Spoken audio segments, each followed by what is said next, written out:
All right. Where's I the, pledge allegiance to the flag of the United States of America and to the republic for which it stands, one nation under God, indivisible, with liberty and justice for all. and Richard, please. Heavenly Father, we're grateful that we could come together for this board meeting for District 83. We're grateful for the training we've had this last few days. Pray for thy spirit to be with us. We also pray for our district, our students, our teachers, and families through the summer. They'll be safe. In the name of Jesus Christ, amen. Amen. All right. We'll call the meeting to order. Carissa Coates. Here. Randy Smith. Here. Mindy Clayton. Here. Richard Hess. Here. And I, Paul Jenkins, am here. We'd like to welcome all of the delegates and visitors. We would need a motion to either amend or approve the agenda. If anyone has an item they'd like. Okay, we would need a motion to approve the agenda. I move that we approve the agenda. as presented. Been moved by Mrs. Coates, I'll second it. and second by Mr. Hess, all in favor. Aye. Motion carries. Do I need to read this? Do we have anybody that wants to do public input? Let me go check out in the lobby. Right.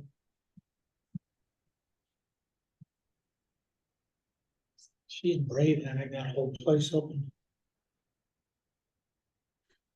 She said,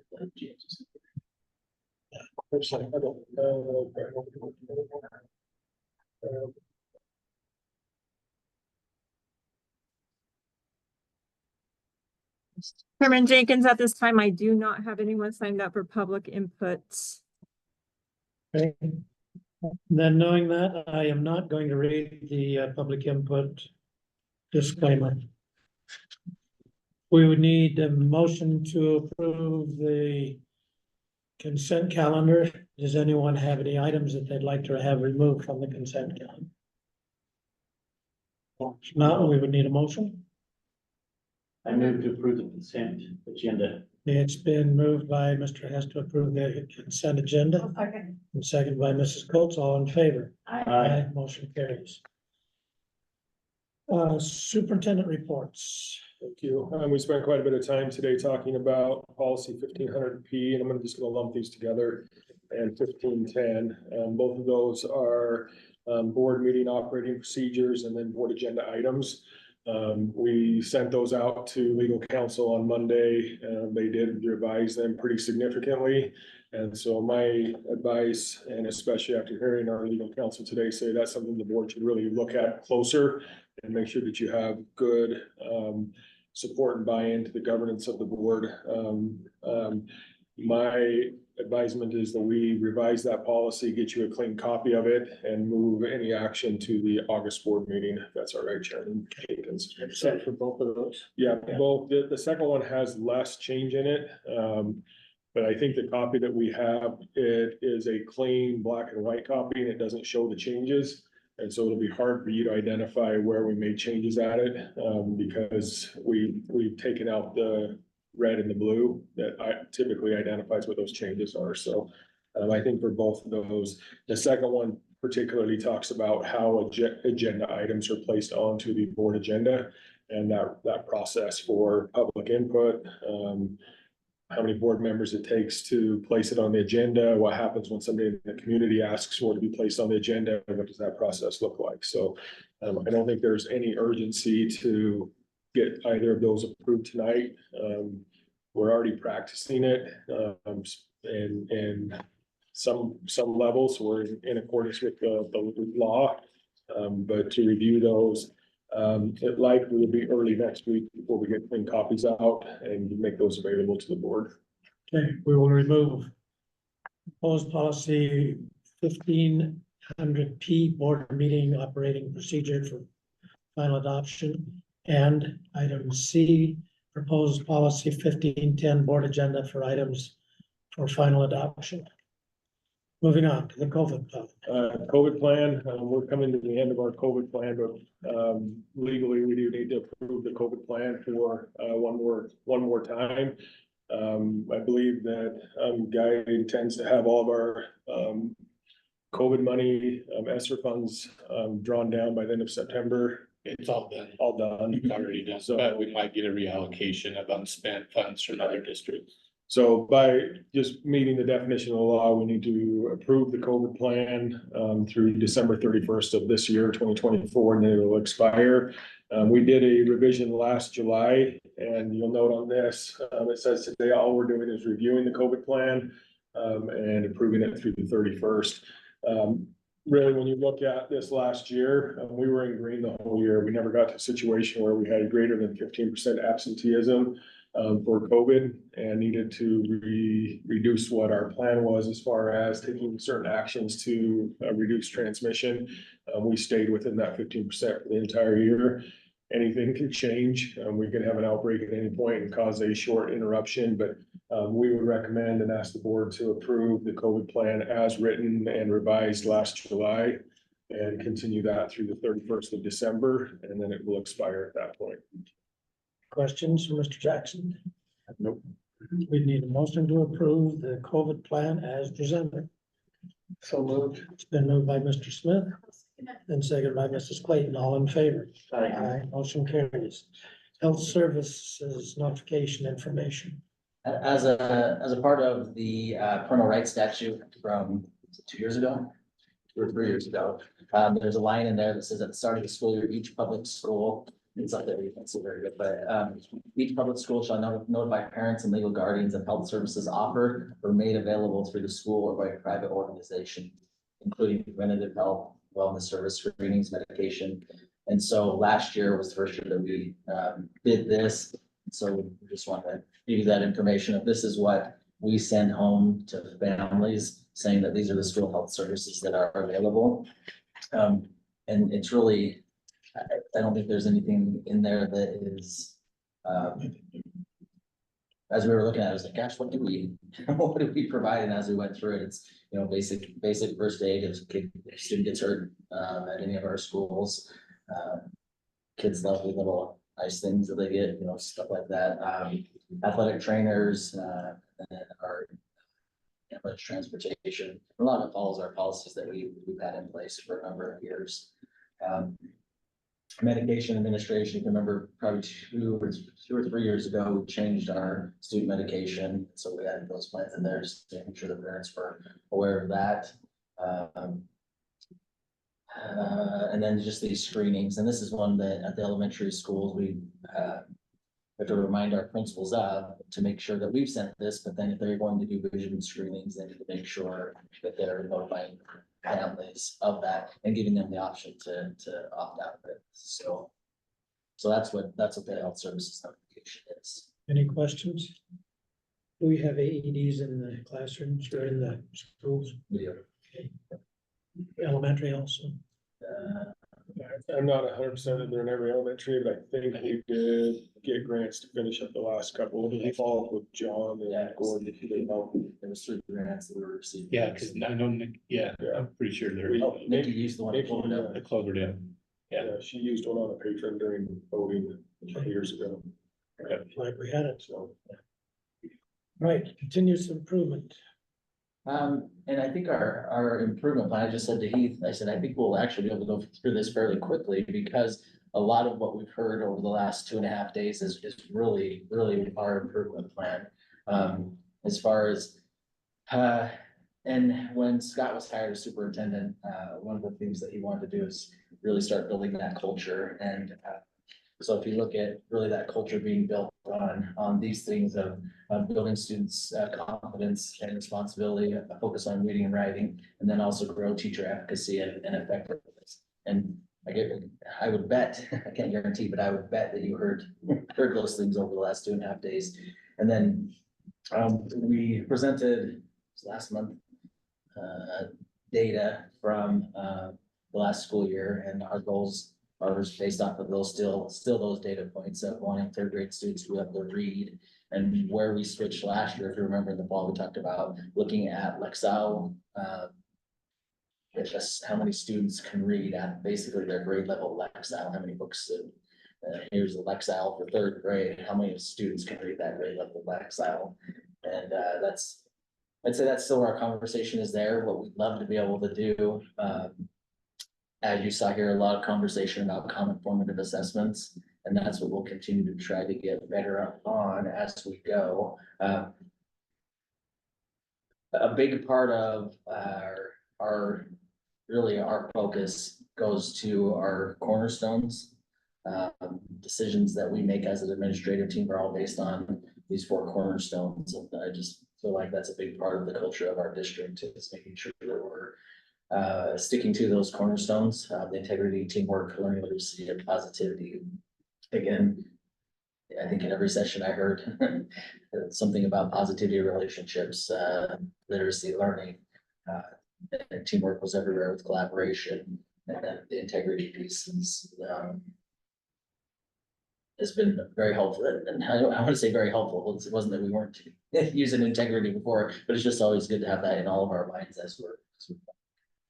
And then really this pyramid of student success, and really starting from the bottom going up.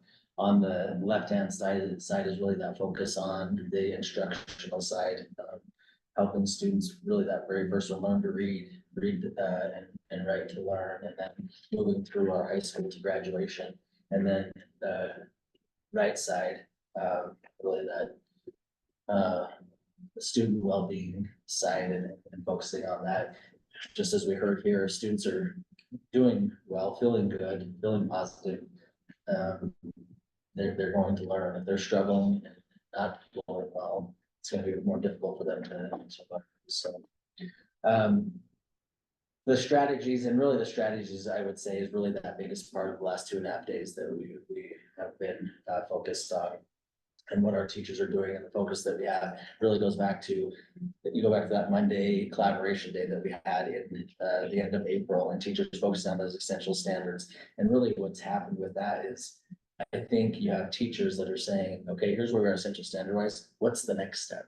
And as you saw in the last keynote that we had today, that really focus on that common formative assessment. And I feel like as a district, that's where we need to get to. It was really interesting after that Monday collaboration day. I actually had some comfort teachers coming to me saying, we got to get to a point where we have an assessment, a common assessment. We can say, here's what kids took, instead of focusing so much on the IRI, which is that K-3 assessment that they're taking. Can't we develop something in those lower grades that we can say, hey, here's where kids are, and here's what we're doing to address those skills? That's what I continue to hear.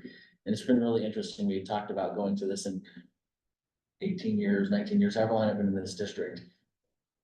We're really having these conversations and have gone to these institutes, but depending on where you are in that cycle, you hear different things. And for me, and I don't know if it's just because I feel like we're to that point of we've got to start looking at those common formative assessments for the individual student on those skills, and then teachers having conversation about how those students are doing. That's going to help them professionally, but then also more importantly, help that student learn. So you can see that is a part of our plan moving forward. Let's say, yeah, right in here, it just talks about identifying steps for students learning standard, define what proficient work looks like, monitor student learning using common formative assessments. And I think the other thing that is important to hear, and I think it's always good for us to hear, we try to remind our principals and teachers of it, is it's never ending. But the other part too is I like the celebration conversation that we've been having, is how do we help not only students celebrate, but also our teachers celebrate and our principals celebrate on the work that we're doing and where we're at in that process, knowing we're still moving forward, but not getting frustrated, and continue to move forward that way. So, and then our college readiness, looking at college credits and just courses that are taking, whether it's CTE, the career technical education, and their certifications that they're earning, but also our college credits. So, and the next part of the improvement plan is really just that those data points, and this is the stuff. This is what we have to send into the state. This is our plan that we send into the state, that they want to see these indicators, and we've talked about these indicators. They were in our last board meeting, and so. Yeah, the rest of it is just those performance indicators that we've talked about. Is there any questions on the D9 improvement plan? So they're giving a piece of paper.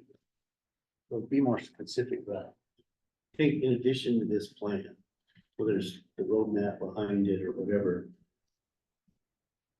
we've got to put all the pieces together and there's 5 additional pieces I'd like to look at. Partnerships.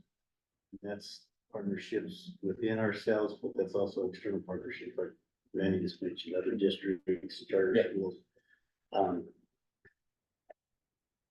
Businesses, medical community, whatever, those kind of things. Our revenue and our funding, we need to really get a handle on that. So our formula funds, our transactional funds like bonds and levies, maybe other transactional things in there like grants and stuff like that. And then I think we need to be looking at strategic partnerships, funding strategic partnerships. And there may be other things, but I think we need to really get serious about building what we need for revenue.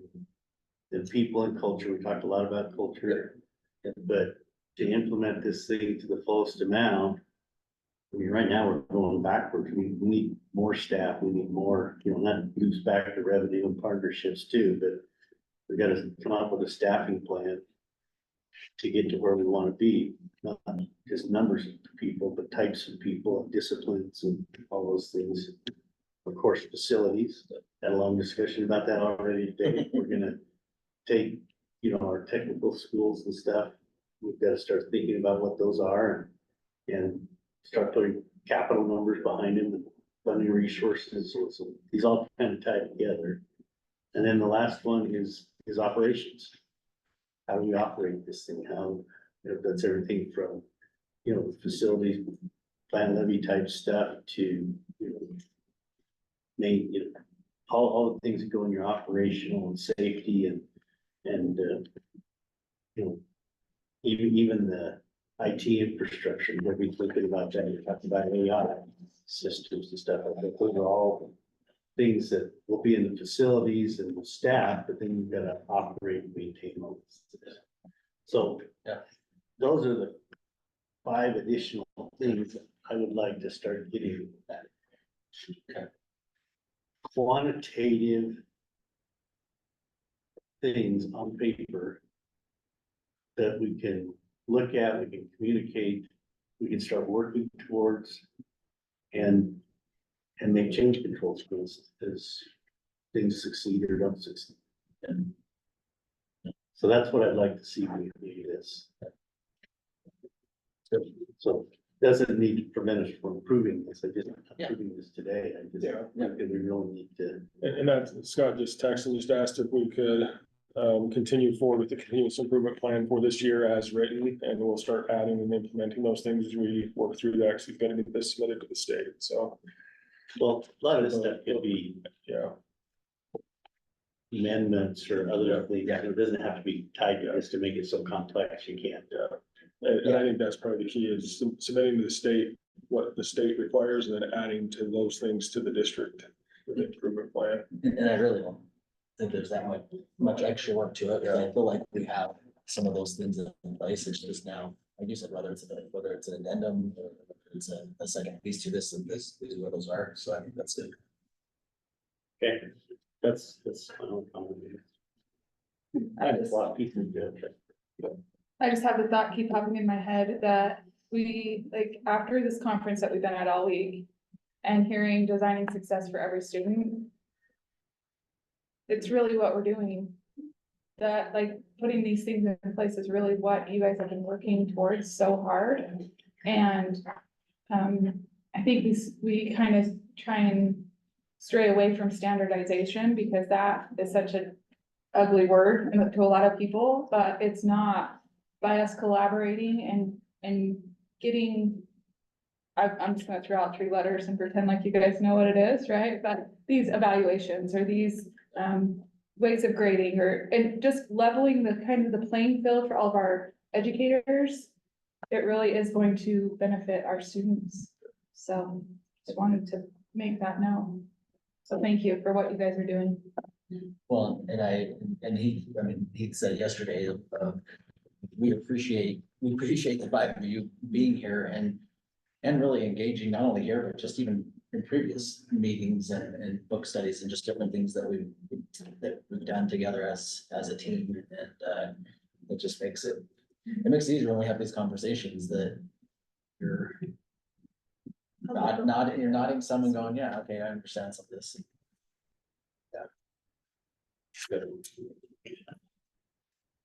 We would need a motion to approve the continuous improvement plan that will be sent to the state of Idaho. I would so move. It's been moved by Mrs. Coates, I'll second it. and seconded by Mrs. Clayton, all in favor. Aye. Aye. Motion carries. Thank you for your comments, Richard. Okay. There's it. Okay, planning and personal reports and recommendations. Sam, I'm assuming still no public input? There is no one signed up for public input. Thank you. Chairman Jenkins and board, these are listed as one action item. Do you want me to separate them into, these are the assistant principals, or we're good as one action item?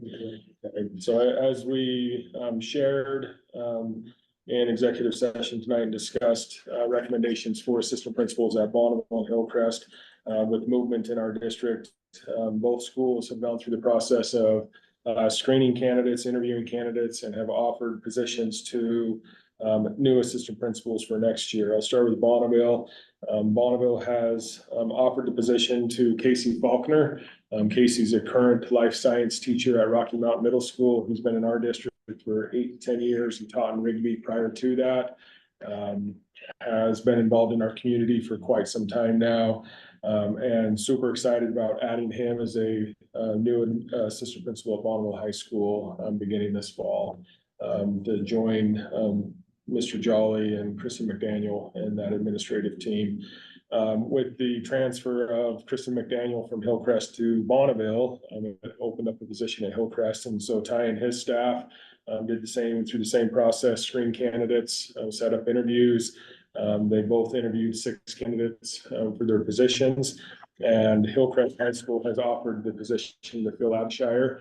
He's a current assistant principal at Rigby High School. He's been there for 8 years and comes to Idaho through the way of Texas, where he taught special education for a number of years in Texas. So super excited for Phil to also join District 93. He's been part of our community for a few years, lives within our district, and is excited to join Hillcrest as a new assistant principal. So unfortunately, being in Salt Lake, they're not able to join us and share some thoughts with the board, but they both have accepted these positions and are very excited to get started in the Bonneville School District. And I just sent out, I know Scott had sent out a text message, I think it was Scott, about just being able to announce that upon a board approval. We appreciate being able to start jobs, and they can also start work. Perhaps at an extra regular board meeting in Idaho Falls, we could have. Yeah, absolutely. That'd be great. Yeah, before school starts. That'd be great. Yeah. Well, I would move that we approve them as our new hires. It has been moved by Mrs. Coates. Second by Mr. Smith. All in favor? Aye. Aye, motion carries. Thank you. Authorization of district employees to sell surplus properties. In your packet, there's a resolution to authorize district employees to sell surplus properties. I just point out that it is in alignment with our policy 9215 that dictates and articulates how that should happen. The values of when properties can be sold, when they have to be appraised, the difference between real property and other properties. So all of those things are still in place. Simply put, this allows particularly for people, Don Trumpmine, who's our energy specialist and helps oversee and ordering equipment. He's our new warehouse manager as well.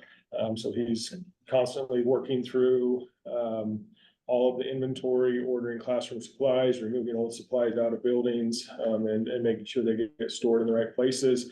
Oftentimes, he brings a list to the board just to discard property that may no longer have value to it. In addition to Don Trumpvine, John Pym, our maintenance director, Guy Wingsgard, and Superintendent Wilson Hume are the 4 that we're asking the district to authorize while following policy 9215 to sell surplus property. This is for the trade that we're doing with the land. No, this is Oh, any, this is refrigerator truck. any surplus Yeah. property, Oh, so okay. old furniture. In the consent calendar today, there was an authorization to sell a refrigeration truck from the child nutrition department, the value of $15,000. I would anticipate that would probably still come to the board. But some of those lower items that don't need appraisals and things like that, it would just authorize us to be able to surplus them for sale or just simply to discard as appropriate. A lot of them are old textbooks or old computers. Old VHS machines. Yeah. It's just all kinds And this formalizes, it shows companies that those specific names are authorized to do it, so they can receive the letter. Basically for their files that shows we're authorized. That's, okay. Do you need a motion? I'd make a motion that we authorize Guy Wainscott, Scott Wolstenholme, John Pym, and Don Troutline to sell surplus properties on behalf of the district. It's been moved by Mr. Smith I'll second. and seconded by Mrs. Coates. All in favor? Aye. Motion carries. Learning. All right. Sam, anyone there? Let me go check, but I don't think so. I don't know if they're scared to come in or not. Got some books, I just don't know, we might have some people that are So did you really concerned. use AI to write? You know, that made guys and dolls almost impossible to figure out what else. Yeah. Nope, we're good. No one there, okay. There is no one signed up for public input. And there is no one here. So these books are, there's four books here that a teacher at Hillcrest wanted to use, and I appreciate being able to have this meeting and have it be a meeting where we have action items to it, because he called me in at the end of May. That was 1st of June, the school was out, was stressed of, hey, it was after our last board meeting. So it doesn't look like my stuff was approved in that board meeting. I said, well, it's a longer process than just sending me the names and me asking the board if it's. So he's like, oh, I really want to use them next year. So anyway, I appreciate being able to. So the first one is the best we could do, and these are gonna be used for a dual credit literature class. And really they're books for writing. I don't think there's anything too controversial in any of them. This one's understanding comics and looking at writing comics, but also drawing within that. Interesting, really engaging, like what we saw today of being creative and trying to get kids to learn. That's the second book, Understanding Comics. The third book is Bram Stoker's Dracula, which. We can count on that. Yeah. And the last one is The Making of a Story. And that one really just if you took a writing class in college, it was probably a Norton's Guide to whatever. So that's what this one is, just an Norton's Guide to creative writing. Let's use these as resources. What class? It is dual credit creative writing. The teacher is Andy. Is it Andy Anderson? No, Andy. All right. You got one more on here. Hanson, Hanson, thank you, Andy Hanson. You've got this understanding comics. Yeah. Yeah, that was the second one. I just got wanted, oh, sorry. Yeah, there should be four. So two are graphic novels, Yes. right? So, Uh, well, the first, the best we could do is a graphic novel, and then understanding comics. Are we seeing more and more graphic novels being introduced into our curriculum? Yeah, I would say, I don't know if more and more, I would say there's a few here and there. Yeah. Over the last, I would say 2 school years, we probably had 3 or 4. One was in elementary. I guess that was my question, into the high school, right? Like, I guess we're starting, more Yeah. kids are using them throughout the Yeah. elementary, and so. Yeah, now they're starting to, and I think what he wants to do with a lot with these is use them as resources. He's Yeah. not necessarily purchasing them, the kids are all gonna have one. He's gonna use them I think there might be two of them that he's gonna use for the whole class, but the other was really for him as a resource to have ideas for students as he's teaching. Any other questions? Can anybody else read them or? He did, yeah. Okay. Yeah, so, as part of it, what we ask is if it's a typical textbook, we have to have a committee and have the committee, so, but it's hard when it's an individual teacher, so it's one teacher doing it, well, we can't get 12 people to. So he had, two parents in, for all of the books, go through and review them, have a form that they go through and they review them and thought that they were together or something. Felt like they were good content for the courses. Additional questions? We need a motion? I move that we approve the best we could do, understanding comics, the art, the invisible art, Bram Stoker's Dracula, making, and the making of a story. It's been moved by Mrs. Coates and seconded by Mrs. Clayton. All in favor? Okay, motion carries. All right, the in focus. And then for the In Focus pilot, student wellbeing curriculum pilot, we had schools that were doing it. We added, Yeah, we had 6 and we've added all but 2 high schools and 1 elementary. So there's 3 elementaries that weren't interested, 2 of those doing the leader in me. The 2 high schools, it just takes too much to look at,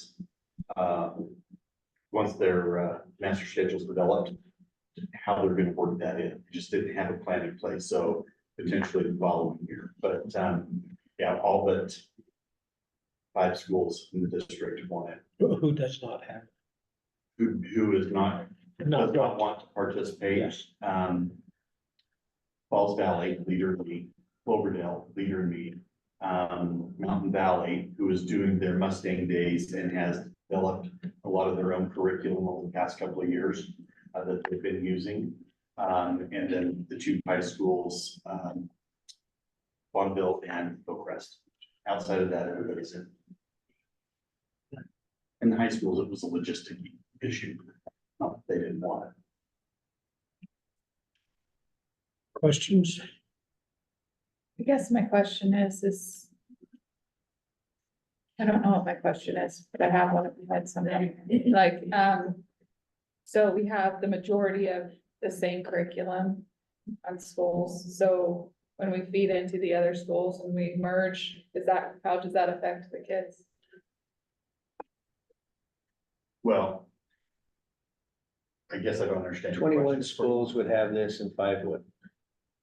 Well, yeah, for a year. I guess the curriculum is And just so we the way follow that something, people right? teach, this is like, still.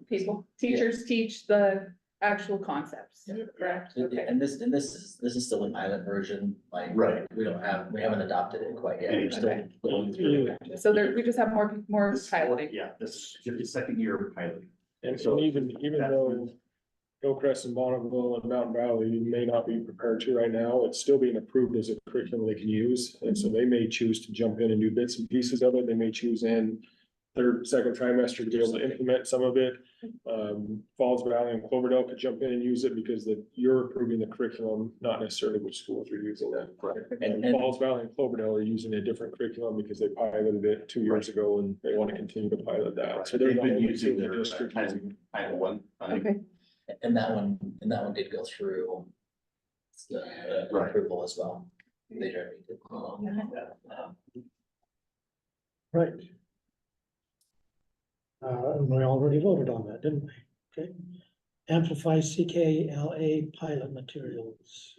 Wait, we need a motion on that last one. I thought we did, didn't we? Just on the No. Leader in Me a couple of years ago, I think is what Jason was referring to. I'd like to make a motion that we support student wellbeing curriculum pilot in focus. well, second. It's been moved by Mr. Smith and seconded by Mrs. Coates. I'm sorry. All in favor? Aye. Motion carries. I thought we voted on that. Sorry. All right, now the CKLA pilot materials. Okay, this one, what we're asking for approval on for this one is, last year we had just 2 or 3 schools that were doing the pilot, and so the company it didn't cost us anything for those resources. We're adding 4 schools this year to do the pilot of teachers that are interested. It's been really interesting as we've gone through trying to pilot and decide what is appropriate, what do we feel like is some schools that surprised me a little bit, said, well, we'd really like to look at it and get a better idea so we can get a better idea to give you the information of, do we feel like this is good? And so other schools said the same things. Now, because with that, Amplify was willing to pay for half of it. But because they're sending us so much in materials, we had to pay for some. So that's, So this is for 4 schools, it's for 7. 7, and it's 89,000. Yeah, and there were pieces that they didn't pilot last year, so there was a skills and a knowledge portion, and some of the schools did not do anything with the skills. And that's really, I think, the piece that some teacher has, like the decodable readers, has things that puts books in kids' hands that some of those schools didn't have last year, and they wanted to see, so. What is the acronym for? What is the? CKLA, Core Knowledge Language Arts. So CKLA is a nonprofit program that the Core Knowledge Language Arts is a not-for-profit company that started developing this curriculum, put it online, and then it was good enough that then this company Amplify when it purchased it. And now they're the ones that are selling Is this a focus for a particular segment of grades? K through 3. Okay. In English language arts. So that's the approval, our recommendation would be to approve the money, really the money we spent, yeah. Because with it being over $50,000, that has to be brought to the board for approval. I'll move to approve it. Moved by Mr. Hess, second by Mr. Smith. All in favor? Aye. Motion carries. Request for agenda items for upcoming meetings. Did we do that at the end of the last one, or do we need 7 of them? I think we did most of that. I do want to add one. I would like to add an agenda item for the discussion of the former JPass. And what are we calling the new program? Best. Best, and the best program which has been created. Chairman Jenkins, I just wanted to tell you that I did receive one request, but I have talked to the gentleman and explained that it needs to go through an approval process. Okay. I'm not sure what your question was. For this is where they can request for upcoming agenda items. Oh, okay, this is the. Yeah. Yeah, but you're asking, She just At stated this- that, so oh, you're I just just- saying. Yeah, oh, you're I'm just Okay. I'm Yes. just making it clear that we did receive a request, but it has not gone through the process yet. Okay, I'll visit with Scott about that and come up with a determination. Chairman Jenkins, do you have a preference for the best evaluation tool in the general meeting next month or a work session? Yeah, that's fine with us.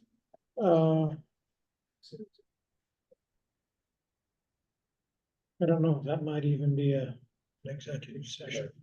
I think that would be an executive session. Let me think about it. I don't, well, Can we- talk about it for Monday meetings and decide we're doing the right place for it is. I just wanted to get it on the agenda so we get it. All right, well, Chris, Sometime that I moved to adjourn this meeting. it's been moved by Mrs. Coates Second it. and seconded by Mrs. Clayton. All in favor? Aye. We are adjourned.